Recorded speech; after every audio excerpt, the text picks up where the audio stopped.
The distinct aroma of milled macrocarpa drifts from Wal's container workshop.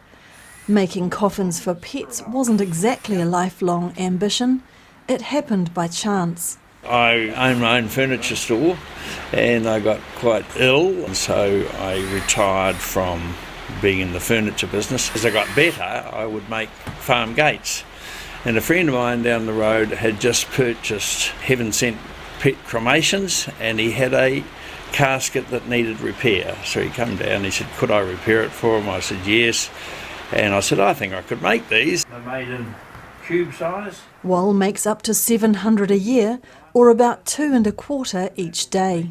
It takes me just over an hour to make one casket. And that would be depending on the type of pet, wouldn't it?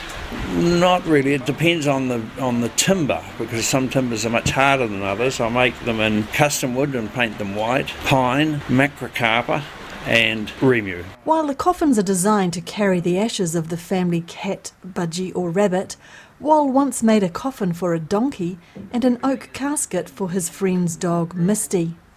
Yes, we made an extra large one for a donkey.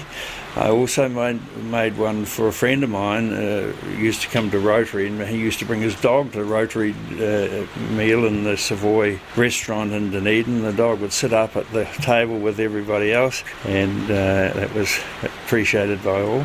It costs several $100s for a pet coffin, but Wal's cut from that is only minor. He mainly supplies the cremator, who buys the caskets from him after the vet has dealt with the pet. Wal says burying pets is something more people should be doing for the environment.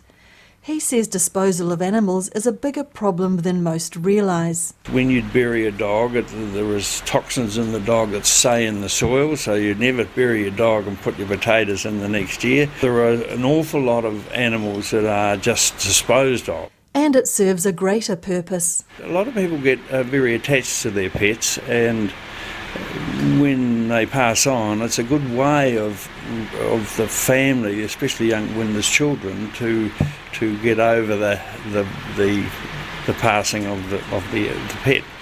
And so if they can have some sort of closure to that. He says it's more of a hobby than a money spinner. I don't make a lot out of it. I try to work on $15 to $20 an hour for my time. Sometimes it's better, sometimes it's not so good, but I'm in the business of trying to enjoy what I'm doing rather than make $1 million. His range extends beyond coffins to furniture and beehives, driven by his love of working with wood and the need for occasional solitude. Well, I'm not much good at doing anything in metal, and my wife doesn't like me reorganising the dishwasher, so I have to get out of the house from time to time. Wal says pets have as much right to enter the pearly gates as anyone. In Nelson, Tracy Neal.